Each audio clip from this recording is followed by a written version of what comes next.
Hablar del Congreso de la República, ¿no? Estos intentos para seguir de alguna manera controlando, ¿no? El poder, ¿no? Haciendo una repartija de las instituciones públicas. Para esto voy a recibir a Raúl Lozano Peralta. ¿Lo tenemos? Prosigue. Tenemos ya aquí en los estudios al doctor Raúl Lozano Peralta. Él es constitucionalista, decano de la Facultad de Derecho y Ciencias Políticas de la Universidad Privada Antenor Orrego. Con él conversaremos en torno pues a todos estos cambios que está dando el Parlamento. Raúl Lozano, muy buenas noches, bienvenido. Gracias, Carlos, muy buenas noches. Un gusto tenerte y queremos abrir la semana contigo porque, reiteramos, el Congreso sigue haciendo los cambios, en este caso, ¿no? De la Constitución, que es lo más grave, al menos lo que hemos visto hasta el momento, ¿no? Porque esto de la bicameralidad suena muy simple, ¿no? Y para muchos era necesario, pero detrás de esto hay cambios profundos a la Carta Magna. No, nadie niega la importancia de la bicameralidad, pero ha sido el momento, ha sido oportuno, debió haberse hecho con este Congreso. ¿Qué opinión tienes? Bueno, lo que ha hecho el Congreso de la República con el tema de la bicameralidad creo que ha hecho es modificar la regla del juego para la política peruana a partir del año 2026. Esto sin duda lo que nos lleva a nosotros es pensar que es una reforma del 26 para adelante. Es decir, se quiere tener un nuevo orden político del año 26 para adelante. Un antes y un después del 26 para adelante, porque una cosa es un parlamento bicameral, otra cosa es un parlamento unicameral. No solamente lo que estamos haciendo es cambiar de congresistas a diputados y senadores, estamos cambiando funciones, estamos delimitando atribuciones, requisitos y otras cosas más, representatividad por parte de los miembros del Parlamento, desde el mismo número de cuántos van a ser, hasta qué funciones van a tener, cuáles serán sus requisitos, es algo muy importante. Es por eso que se han cambiado bastantes artículos en la Constitución, porque es un cambio radical lo que se ha hecho. Y si es oportuno o no es oportuno, yo creo que ya era necesario darle una revisada a la Constitución. El año pasado se cumplió 30 años de que el señor Fujimori dejó sin efecto el bicameralismo del año 79 y nos sumió en 120 congresistas que el Congreso fue dando tumbo en tumbo durante el siglo XXI.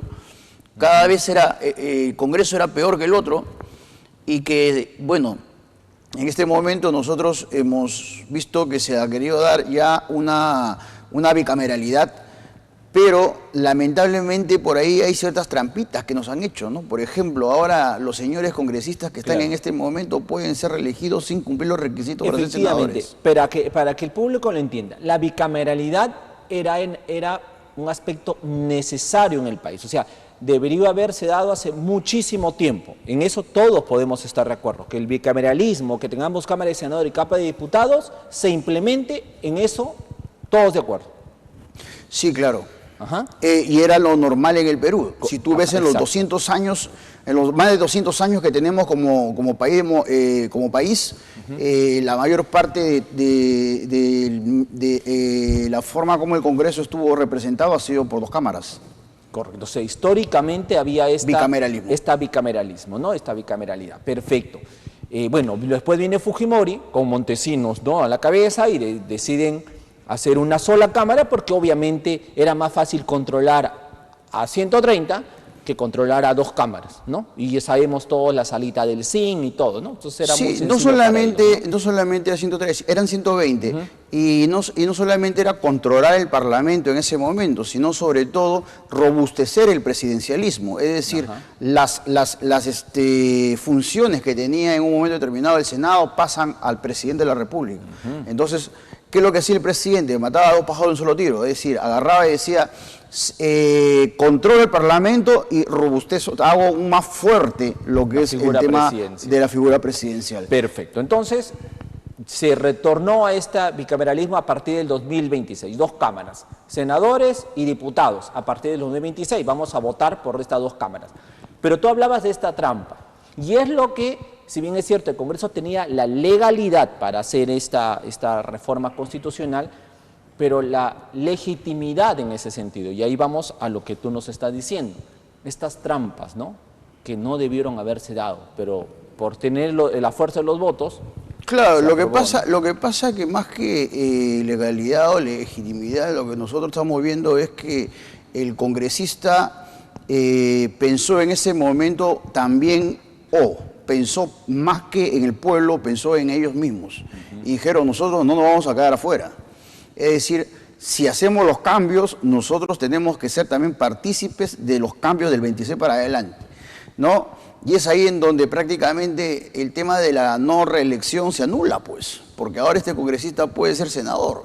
Claro, ellos estaban prohibidos de la reelección, ellos no podían participar. Ahora se dejó prácticamente sin efecto el tema de la no reelección congresal y ahora pueden ellos ser senadores sin cumplir los requisitos del mismo senador, solamente por el hecho de haber sido congresistas previamente. Y eso sí me parece bastante controversial. Porque antes se tenía, uno de los aspectos importantes era la edad, ¿no? Porque decían que el Senado, ahí estaban pues los patricios, los que tenían mucha experiencia, los de mayor edad, ¿no? Los diputados eran los jovencitos. Todos los senadores eran las lumbreras en ese momento. Bueno, hablamos de aquellos tiempos, los senadores eran la lumbrera, los patricios, ¿por qué? Bueno, la palabra senado viene de lo que es la palabra senil. Y senil en la época de los romanos, nosotros hablamos de ancianos, pero en el sentido de sabios. Y eran sabios porque tenían la experiencia política, tenían, por ejemplo, en el Perú del 79, de 45 años para adelante, no podían ser menores. ¿No? Eso es por un lado. Y por otro lado, tenían una circunscripción única. Tenían la votación era directamente de todo el país para un senador. El senador tenía que recorrerse de Tumbes a Tacna. ¿Por qué? Porque tenía que recorrerse de todo el país porque era un distrito único, ¿no? O sea, era una persona que tenía que tener un prestigio nacional. Porque tenía que tener un prestigio nacional en el sentido de que debía el Perú conocer a esa persona. Muchísima representatividad. Y por eso tuvimos Luis Alberto Sánchez, por eso tuvimos Javier Vallerriestra, por eso hemos tenido a Carlos Malpica, por eso hemos tenido nosotros a grandes senadores, Alberto Borea, por ejemplo, que en un momento determinado le dieron pues calidad al Parlamento. Y como bien dices tú, los patricios de la política, ¿no? No necesariamente en algunos países y en algunos tiempos determinados el Senado no era elegido por el pueblo, el Senado era elegido por las personas más prestigiosas del país, en donde estaban ahí, porque eran los patricios de la política. Si en este caso, lamentablemente, ellos están señalando de que van a tener, cada departamento va a tener un senador y el resto sí por distrito único. O sea, ahí es una mezcolanza media extraña que han hecho, la forma como se van a repartir y se van a elegir los senadores. O sea, la figura que se tuvo antes del Senado, con este Congreso tal cual aprobó, la tiró por el piso. Sí, totalmente diferente. Totalmente diferente porque lo ideal hubiera sido, en principio, si quieren ya no reelección de congresistas, que sea del 26 para adelante. El congresista elegido el día 26, diputado, senador, puede ser otra vez diputado, senador, pero para el otro periodo. No ellos pensar en sí mismos, para ellos mismos lanzarse al año 26 y seguir. Me parece que ahí se pensó mucho en uno mismo, ¿no? En lugar de pensar en el Perú. Y en el otro lado, la representatividad. Son 190. 190 en el año 2024. 60, cuando, 130 y exacto, 60, ¿no? 190 parlamentarios en el año 2026, cuando en el año 1979 eran 240. Imagínate, y teníamos solamente 11 millones de peruanos, y ahora tenemos nosotros 34 millones de peruanos. Entonces, ¿de qué representatividad? Yo no veo representatividad, porque cuando quieran realmente nosotros vamos a decir, van a haber solamente 130 diputados, ya no 100, y esos 130 diputados van a haber 60 senadores. Entonces, lamentablemente nosotros no llegamos ni a lo más cercano de lo que era la proporción que había antes en la época del año 79, cuando teníamos 11 millones y teníamos 240 parlamentarios. Es más, en la región hay parlamentos de 500, de 400, de 300. Pero ¿qué es lo que pasa en estos momentos?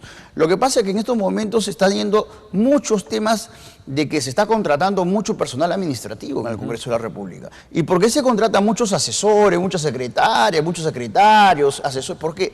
Porque al final de cuentas el parlamentario entra para que le hagan a la tarea, para que le hagan, no, ¿por qué? Porque es un parlamentario pues que no es de conocimientos políticos, no tiene los conocimientos necesarios como que realmente se pueda desempeñar de una manera rápidamente dentro del proceso parlamentario. Y es por eso que es caro un parlamento con tanta burocracia, con tanta gente administrativa, es cara. ¿Y por qué? Porque no hay pues línea o cultura política por parte del parlamentario. Ahora, tú me estás manifestando entonces que esta representatividad que debería tener estas dos cámaras no existe. O sea, lo que me estás contando es alucinante. O sea, el 93 fuimos menos peruanos y tuvimos más senadores y más diputados. 79.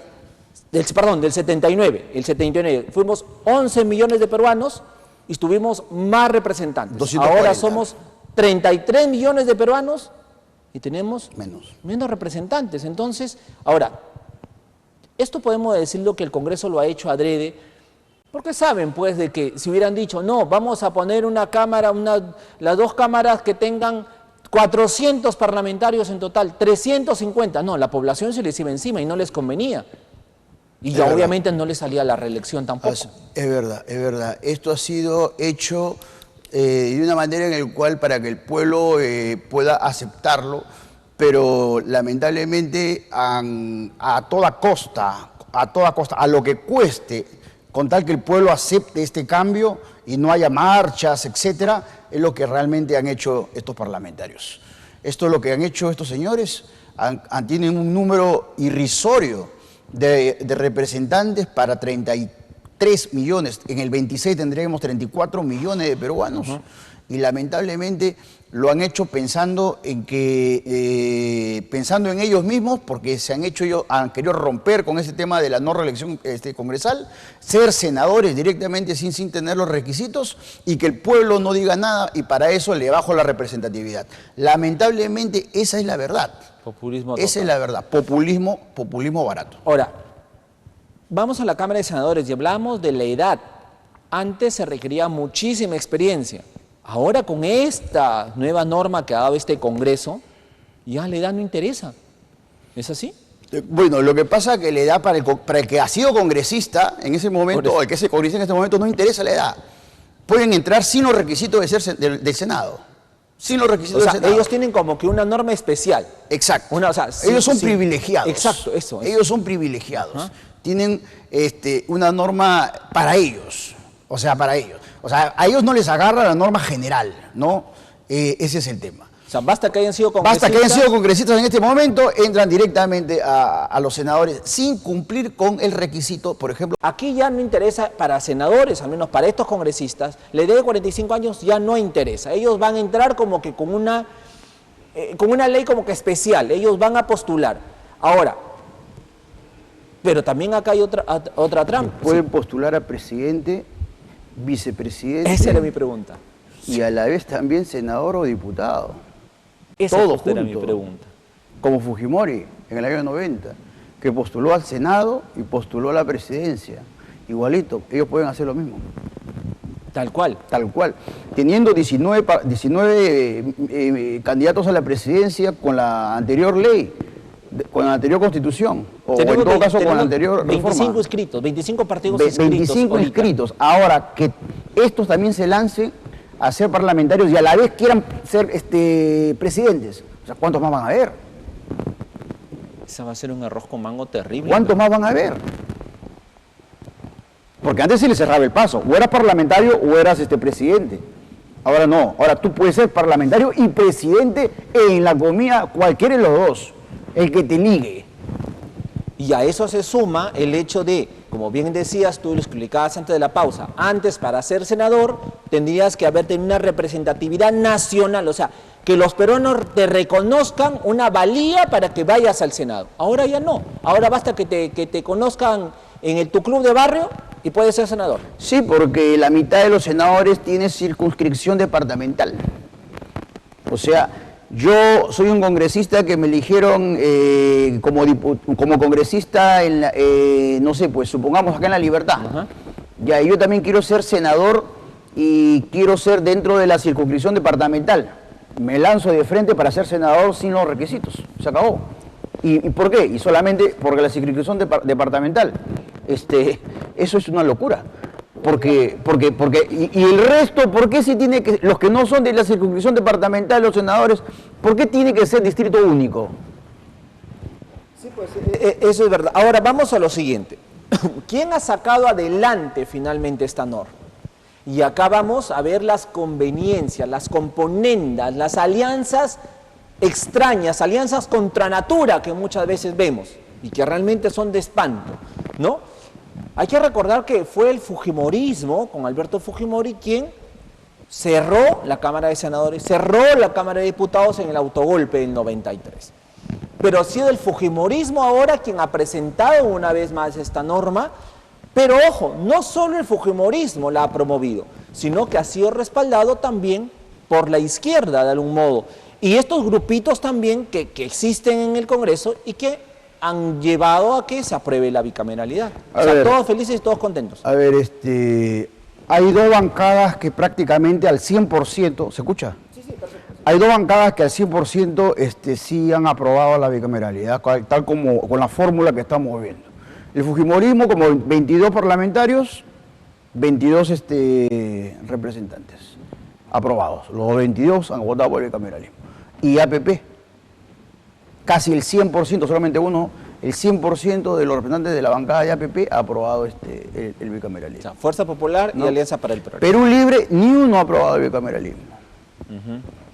Perú Libre, el oficial. El oficial, el de Cerrón. Bueno, y ahí, como tú dices, hay izquierdas, fuerzas contra naturas sí, que se están, como se dice, mezclando de una manera que son la antítesis uno de otro, sí, ¿no? Totalmente.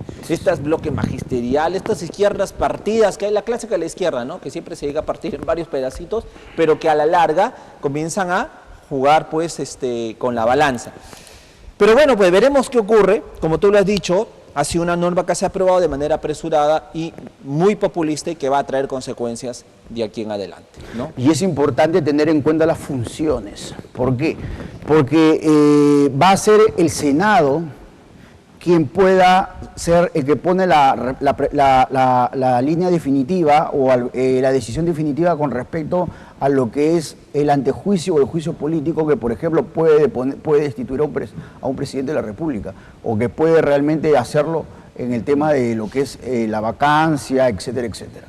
Quienes van a elegir a los miembros del Tribunal Constitucional, que va a tener que revisar todo lo que es los decretos legislativos por parte del Congreso, los decretos, las leyes del Congreso, los decretos legislativos que el Congreso le da, mejor dicho, al Ejecutivo, todo lo va a elegir el Senado, ¿no? Entonces es importante tenerlo en cuenta, que elige al defensor del pueblo, que elige a otras personas más como el BCR, entonces eso lo hace ahora el Senado, ¿no? Y esto es importante tenerlo en cuenta, ¿no?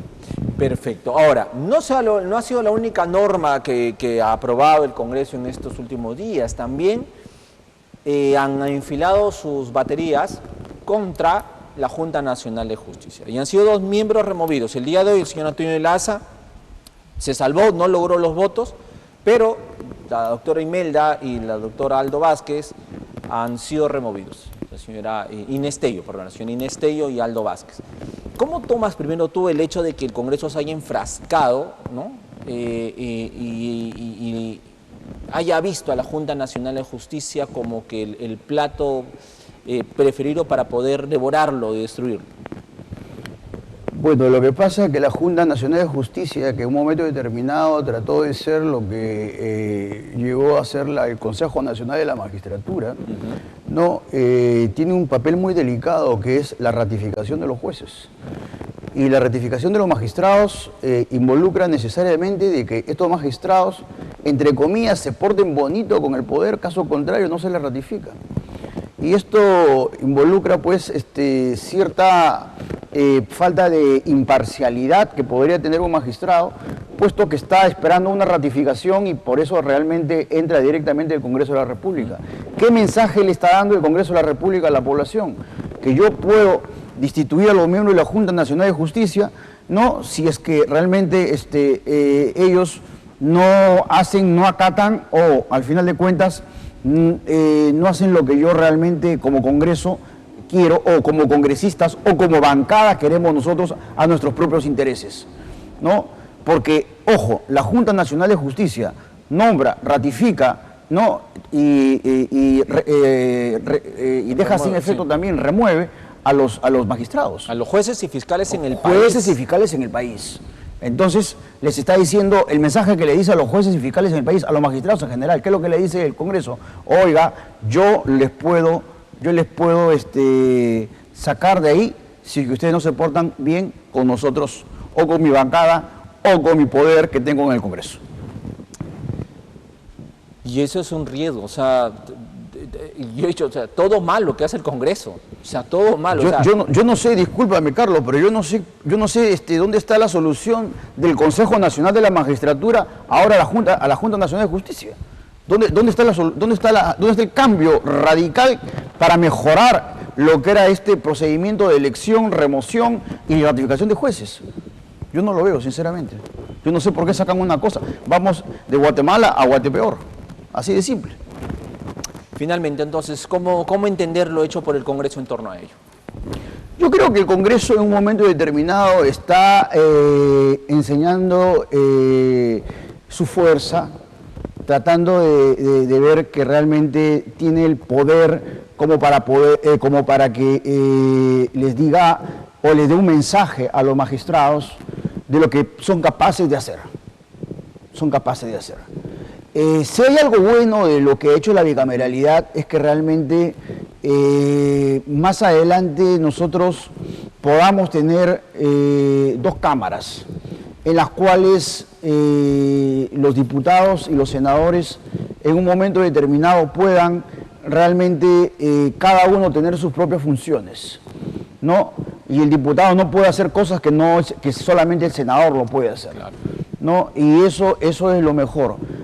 Ojalá que se pueda mejorar el tema de la representatividad. Como te dije la vez pasada, tenemos una representatividad 5 veces menos prácticamente de lo que teníamos en el año 79.